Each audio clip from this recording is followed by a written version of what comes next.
자, 그래서 이제 거기 15페이지를 이렇게 보시면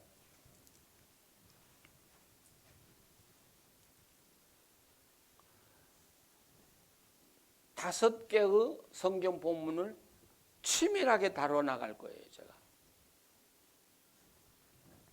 제일 첫 번째는 소위 탕자의 비유라고 그러죠. 근데 그 제레마이아 쓰는 학자는 탕자라고 하지 마라. 잃어버린 아들이라고 하자. 근데 그 이야기 다루려고 그래요. 아주 다 알고 있는 이야기를 평범하게 달아먹으려고. 그래서 여러분이 생각한 거하고 제가 성경을 다루는 거하고 어떤 차이가 있는가를 달아보려고 생각해요. 두 번째는 요한복음 3장 16절 한 절만 가지고 어떻게 설교를 그 성경을 풀어가면서 설교를 해볼 것인가. 예, 그 다음엔 다윈 이야기 좀 하고, 예, 로마서 이야기가 두 번 나오고요. 예, 여기 다루려고 생각하는데, 그러면 쉬었다가 하시겠습니까? 그냥 이어서 12시까지 끝내도록 하실까요? 그냥 별 이유 없으면 그냥 진행하시는 게 좋겠죠? 예, 누가복음 15장 11절에서 24절을 펴보시죠.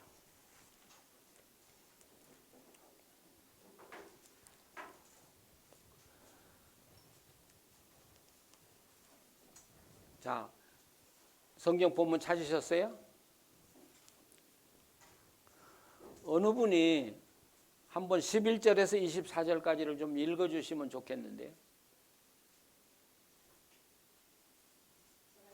예.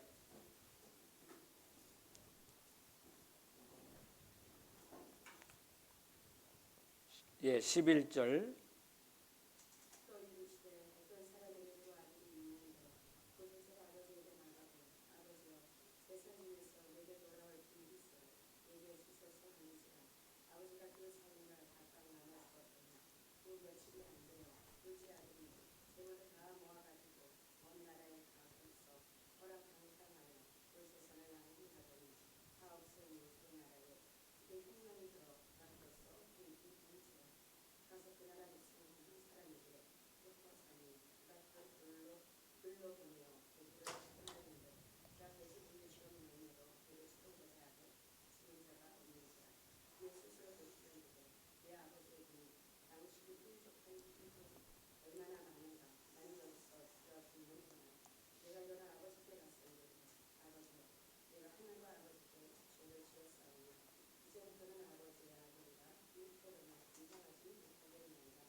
아멘.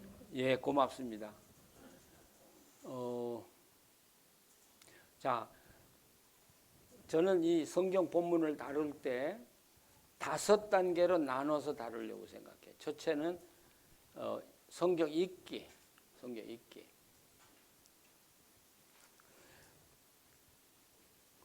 근데 성경은요, 읽기만 바로 하면 해석이 필요 없는 책이다. 저는 그렇게도 봐요. 물론 해석이 필요해요. 근데 성경 읽기가 바로만 되면 거의 해석이 필요 없을 정도로 이해가 되는 책이 성경이에요. 근데 우리 한국 교회는 우리 목회자들이 성경 읽기를 잘 못해요. 제가 그렇게 이야기하면 여러분들이 좀, 제가 이걸 어디 가서 하냐면 신학교에 가서 이제 학생들하고 성경 공부를 이렇게 하면서 서울 인류대학을 졸업하고 신학교에 온 아이들이 성경을 못 읽어요. 아니 못 읽는 게 아니라 읽고 무슨 말인지를 몰라요. 그래서 제가 아니 너희들 인류대학을 나오고 신학을 온 친구들이 성경을 그렇게 못 읽냐, 성경의 뜻을 모르냐, 그러니까 안 보인다는 거예요. 그 저는 그 이유를 두 가지로 봤어요. 하나는 3대지 훈련을 너무 많이 받다 보니까 자기가 설교할 내용을 뽑는 데는 기술자야. 그렇죠? 오늘 탕자 이야기 보면 3개 뽑으라면 문제없지. 그러다 보니까 성경의 문맥의 흐름을 전혀 못 읽어요, 신학생들이. 예, 이건 한국의 최고의 신학교라고 하는 신학교 이야기예요. 두 번째는 신학교의 해석학의 문제예요. 해석학의 문제. 해석학은 분석을 해놨는데 그것을 싸매어 주질 못했어요. 예, 분석은 해요. 이게 어디서 어떻게 시작됐는가를. 근데 성경에서 중요한 건 그게 어떤 자료가 어떻게 들어왔든지 간에 그 완성된 본문을 통해서 하나님이 뭘 보여주려고 하느냐가 가장 중요한 건데 그걸 놓쳐버린 게 문제라고요. 그래서 성경 읽기가 문제인데 보통 여러분이 설교 준비할 때 본문을 몇 번 정도 읽나요? 뭐 일괄적으로 그렇게 말할 수는 없지만 본문을 몇 번 정도 읽나요? 5번 읽나요? 10번 읽나요? 30번 읽나요?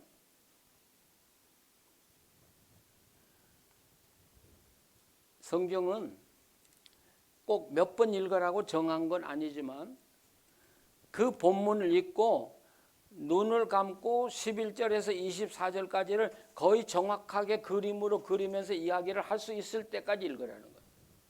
그럼 몇 번이나 읽으면 되겠어요? 지금 시간이 있으면 제가 종이 한 장씩 나눠주고 탕자 이야기를 적으라고 한번 했으면 딱 좋겠어. 얼마나 이해하고 있는지. 저는요 10번, 20번은 보통이에요. 보통. 어떤 때는 50번도 더 읽어요. 그리고 설교를 작성하다가 좀 미심쩍어요. 분명하지 못하면 또 본문을 또 읽어요. 그러면서 본문을 통해서 내가 쓰고자 하는 설교의 본문을 수정해 가는 거예요. 설교 원고 마칠 때까지 본문을 또 읽고 설교 원고 또 쓰고 본문을 또 읽고 또 쓰고 그래요. 저는 여러분에게 권하고 싶은 것은 성경 본문을 30번 이상은 읽어라. 30번 읽어라. 그러니까 한 자리에 앉아서 30번 읽으라는 건 아니에요. 한 자리에 앉아서 5번 읽어요. 그리고 성경 그 자리에서 떠나서 묵상하고 또 깨닫는 게 있을 거예요. 그럼 와서 또 읽어보고 또 깨닫고, 예, 이 작업을 여러분들이 한번 해보면 굉장한 걸 느끼기 시작할 거예요. 근데 여기 이제 덧붙여서 제가 이야기를 하고 싶은 것은 우리 목사님들이 저는 그래요. 평신도 수준은 모르지만 우리 목사님들 정도가 성경의 줄거리를 안다고 성경을 안다고 하면 이건 큰일 날 소리예요. 그건 성경 아는 거 아니에요. 아브라함이 어디서 살았는지, 그 다음에 뭐 어디에 들렸다가 가나안에 왔는지, 몇 살 때 뭐 의롭다함을 받았는지 그거 뭘 못해요. 그런 정도를 알고 내가 성경 안다고 그러면 여러분 그건 큰일 날 소리야. 적어도 그 줄거리 속에 들어있는 정말 복음의 이제 거기서는 신학이라고도 할 수 있고 교리라고도 할 수 있는 것까지를 다 파악을 하고 머리에 집어넣어져 있어야 결국 성경을 안다고 표현할 수 있을 거예요. 그런데 이렇게 성경을 이해하기 위해서는 제 경험으로는 나 혼자 성경을 공부해가지고는 절대 거기 도달 못해요. 제가 교인들하고 함께 성경을 50년 공부한 사람이라고 한다면 여러분 믿어집니까? 그 시골 중고등학생들 20명 모여놓고 일주일에 한 번씩 성경을 같이 읽고 같이 연구한 거예요. 그때부터 시작해서 50년을 빗내려서 19년을 이 성경을 다 달았으니까. 근데 여러분 성경은요 가르치면서 배우는 게 더 많아요. 혼자서는 절대로 발견이 안 돼. 근데 가르치면서 이게 있었는데 내가 몰랐어요. 근데 또 교인들이 엉뚱하게 질문하는 게 그게 성경을 이해하는데 또 굉장한 도움이 돼요.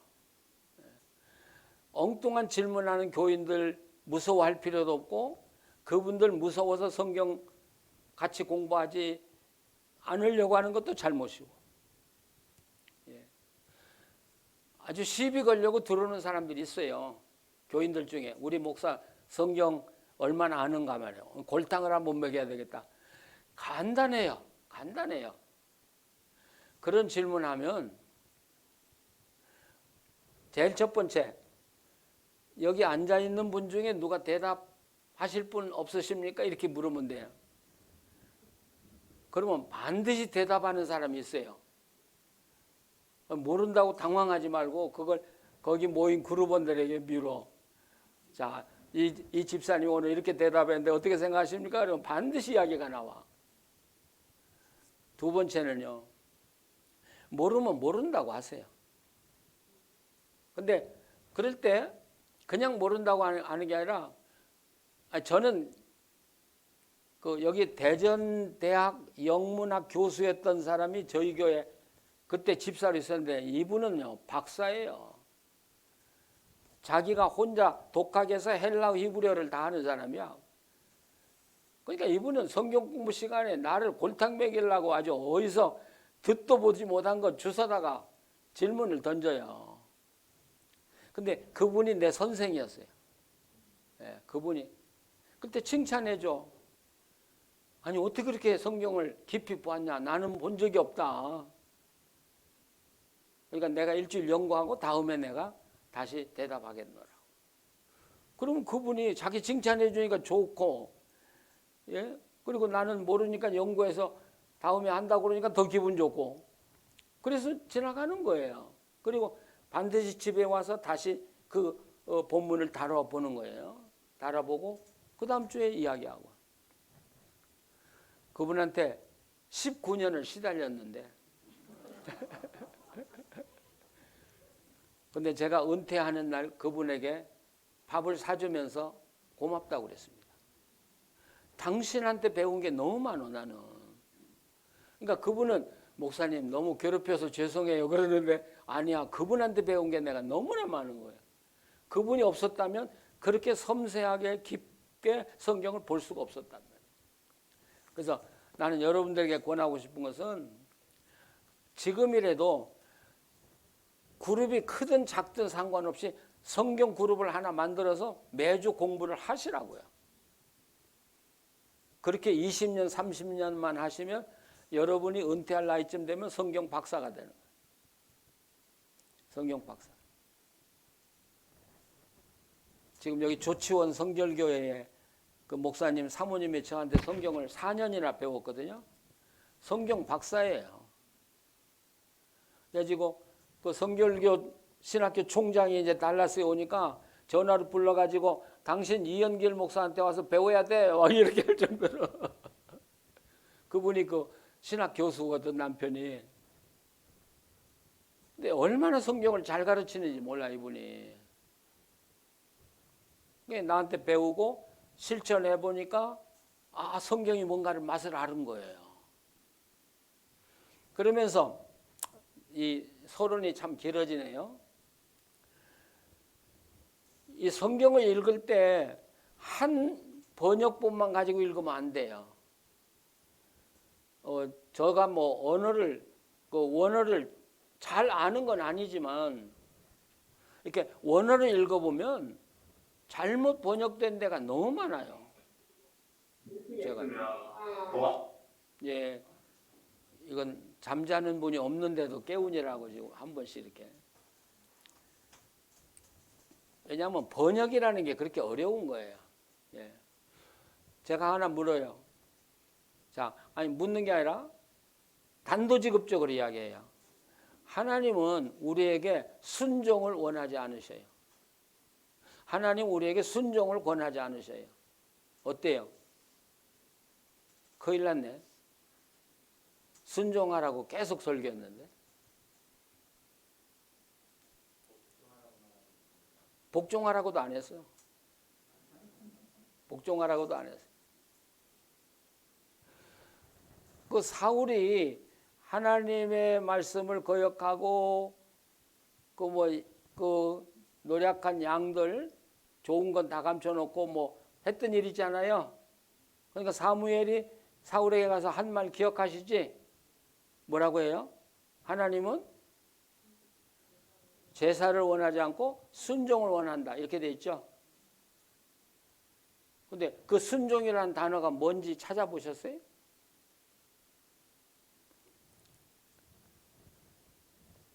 그 순종이라는 단어는 순종이 아니에요. 쉐마에서 나온 거예요. 쉐마가 뭐예요? 들으라는 이야기야. 그럼 그 본문을 해석하면 나는 하나님은 제사를 원하지 않고 하나님의 말씀을 잘 듣는 걸 원한다. 그런 이야기예요. 근데 우리는 그걸 순종이라는 말 한마디로 때려잡아 버려. 그리고 순종은 안 해. 그러니까 하나님이 그런 사람들 보고 야 제발 내 말 좀 자세히 들어보라니까. 예. 하나님은 그런단 말이죠. 예를 들면 이런 게 성경에 너무 많아요. 너무 많아요. 그런 걸 조금이라도 해소시켜 줄 수 있는 것이 성경 번역본을 여러 개를 놓고 비교하면서 읽는 거예요.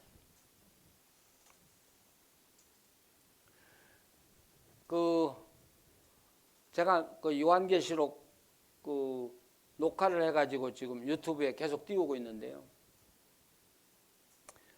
아마 올 거예요. 여기 한국학중앙연구원의 김병선 교수라고 그 친구가 이제 찍어줘요. 근데 제가 강의를 하면 와서 꼭 물어요. 저보고 성경의 요한계시록에 한때, 두때, 반때 있죠. 근데 중국 성경 보니까 한때, 때들, 반때 이렇게 돼 있다는 거예요. 그러면서 헬라어 성경은 어떻게 돼 있어요? 와서 묻는 거예요. 그 읽어보니까 한때, 두때라고 안 돼 있어요. 근데 때라는 말을 카이로스를 쓰더라고요. 저도 처음 읽었어요. 한 카이로스, 그 다음에 카이루스에서 복수, 때들, 반때 이렇게 돼 있어요. 예. 그럼 우리가 알고 있는 한때, 두때, 반때가 아니거든. 근데 우리는 그냥 타성에 젖어가지고 그냥 그러니까 이 친구는 그래도 영어도 할 줄 알고 중국어도 좀 하고 하니까 다 비교해 놓고 와가지고 나한테 한때, 두때, 반때가 성경에 어떻게 돼 있어요? 그래. 그 친구도 나를 좀 골탕 먹이는 사람이야. 자, 그러니까 성경을 읽을 때 하나 가지고 읽으면 여러분은 그 잘못된 것에 그냥 중독돼 버리니까 대조해서 여러분이 외국어를 할 수 있으면 한국 성경을 2권 정도 대조하고 뭐 일본어를 하면 일본 성경, 영어 성경이면 영어, 독일어면 독일어 놓고 한 4권 정도를 비교한다면 그래도 성경의 원래 뜻에 근접할 수 있어요. 그리고 이제 넘어서 우리 목회자들이니까 이제 원어를 비교해 가면서 읽으면 이제 가장 좋은 방법이죠. 자, 지금 우리가 이 탕자 이야기를 읽어놓고 제가 이야기를 많이 했는데, 자, 탕자 이야기를 한번 더듬어 봐요. 읽기. 아버지가 아들이 둘이죠. 근데 둘째 아들이 아버지한테 가서 유산 나한테 넘겨달라. 그러니까 아버지가 아들에게 유산을 줘요. 그러니까 받자마자 먼 이국, 그러니까 다른 나라로 간 거죠. 다른 나라로 가서 그 재산 다 탕진하고 또 마침 흉년이 오니까 돼지울로 가죠. 그리고 거기 가서 먹을 게 없어서 고생하다가 아버지 생각하고 아버지에게 돌아가는 장면, 그리고 아버지 만나는 장면, 이런 것. 이런 정도를 이해했으면 이런 것은 구연동화라고 그래요. 구연동화. 주일학교 동화. 그렇게 설교하면 쫓겨나요.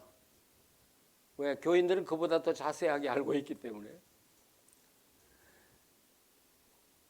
그러니까 성경은 자, 처음 읽을 때 이렇게 이해했는데 또 한 번 읽으면 못 봤던 게 또 나오게 될 거예요.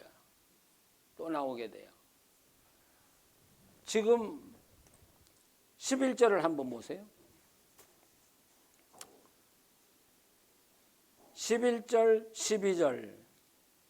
또 이르시되 어떤 사람에게 두 아들이 있는데 그 둘째가 아버지에게 말하되 아버지의 재산 중에서 내게 돌아올 분깃을 내게 주소서 하는지라. 아버지가 그 살림을 각각 나눠줬더니.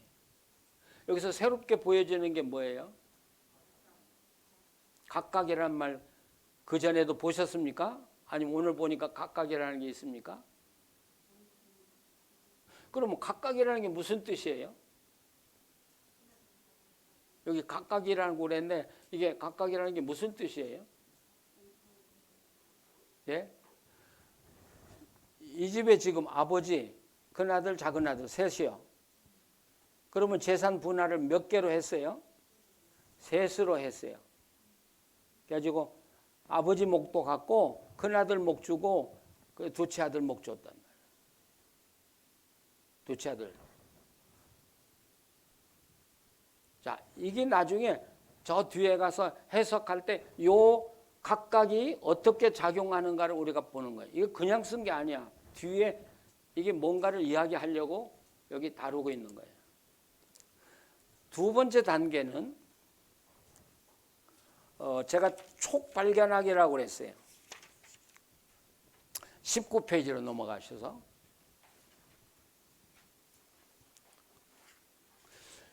왜 촉이라는 말을 썼냐면 이 사업하는 기업가들이 뭘로 기업하냐, 뭘로 사업하냐 그랬더니 촉으로 한대요. 촉으로. 그러니까 평생 공무원 해가지고 돈 알탕알탕 모아가지고 몇 억 모아서 밖에 나갔는데 사업한다고 했다가 다 쫄딱 망해. 연예인들 잘 망해. 왜 그런 줄 아세요? 사업하는 촉이 없어. 그래서 사업하는 사람한테 물었어요.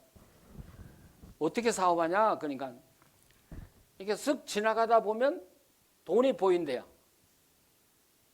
여러분, 우리 목사님들 지나다니다 보면 돈이 보이나요? 나는 여지껏 다녀봐도 돈이 한 푼도 보여본 적이 없어. 돈이 보인대요. 아, 저거 하면 돈이 되겠다. 그럼 그걸 연구하고 뛰어드냐? 그러니까 연구 안 한대요. 그냥 촉으로 아, 돈이 되겠다 그럼 투자한대요. 왜 그러냐면 돈이 되겠다고 하고 연구하면 벌써 다른 사람이 뛰어들었다는 거예요. 네. 우리 설교에도 성경 연구에도 촉이 필요해. 근데 이 성경을 연구할 때 촉이 우리에게 떠오를 때가 있는데 적어도 세 가지의 경우가 돼요. 한 번은 성경을 읽고 또 읽고 읽는 과정에서 번쩍하고 아, 이 본문은 이거 새롭게 봐야 된다 하고 느껴지는 게 우리가 소위 영감이라고 하는 거죠. 그 촉이에요. 또 두 번째는 그 본문을 자세하게 달아놓고 보면 이 본문은 이 관점에서 읽어야 되는구나 하고 느껴지는 게 있어요. 느껴져요. 그리고 세 번째는 성경을 읽고 연구하다가 어떤 때는요, 주석을 아무리 봐도 대답이 없는 경우가 참 많습니다. 아마 여러분 느끼실 거예요. 대답이 없어요. 그럴 때 어떻게 하세요? 저는 본문 연구하다가 주석책 다 보고 그래도 대답이 없으면 책을 다 덮어요. 덮고 그 자리에서 일어나요. 그 어떤 때는 막 일어나서 한 발을 떼려고 하면 머리에 촉이 와. 그 본문을 이렇게 읽으면 돼. 또 어떤 때는 산책을 하다가 발견하고 어떤 때는 운전을 하다가 발견하고 어떤 때는 잠자다가도 발견하고 그래서 저는 이제 나중에 묵상이라는 것을 또 다루게 되는데 바로 그 기회 시간이 성령이 나에게 말씀하는 시간이다. 저는 이렇게 보고 싶어요. 이 촉. 그러면 이 탕자에 비해서 편의상 탕자라고 이야기해요. 탕자의 이야기를 통해서 핵심, 이 촉이라는 게 핵심 주제다고 볼 수 있겠죠. 예, 여기 뷰 포인트라는 말 썼는데 여러분 미국에서 이렇게 여행하다 보면 언덕에 뷰 포인트, 그럼 거기 내려서 보면 언덕 아래가 다 보이는 데를 이야기해요. 거기서 보면 본문이 다 보이는 데를 잡으라는 것이죠. 그러면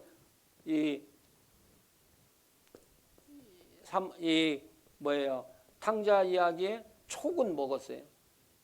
뭘 잡으면 이 본문이 쫙 보일까? 뭘 잡아야 이 본문이 분명히 드러날까? 그걸 잡아보자 이거예요. 잡아보자. 근데 탕자 이야기를 탕자의 입장에서 읽을 수도 있어요. 또 하나는 탕자의 아버지 입장에서 읽을 수 있어요. 뭐 크게 말하면 이 두 가지를 나중에 이제 큰아들 것은 빼놓고 그럴 때 아무래도 아들 입장보다는 아버지 입장에서 읽는 게 더 좋을 거다고 봐. 근데 우리는 아들의 이야기가 주로 되어 있기 때문에 아들 이야기를 읽어가요. 근데 여기서 역시 촉은 아버지의 사랑이라고 보는 것이죠. 아버지의 사랑. 그 아버지의 사랑이 결국은 하나님의 사랑이에요. 아버지의 사랑이 이 두째 아들과의 대화를 통해서 어떻게 표현되는가를 이제 그러니까 아버지의 사랑이라는 촉을 가지고 처음부터 읽어가기 시작하는 거예요. 이 본문을 읽어가기. 자, 그러면 세 번째로 넘어가요. 그냥 본문 해석으로 들어가 다시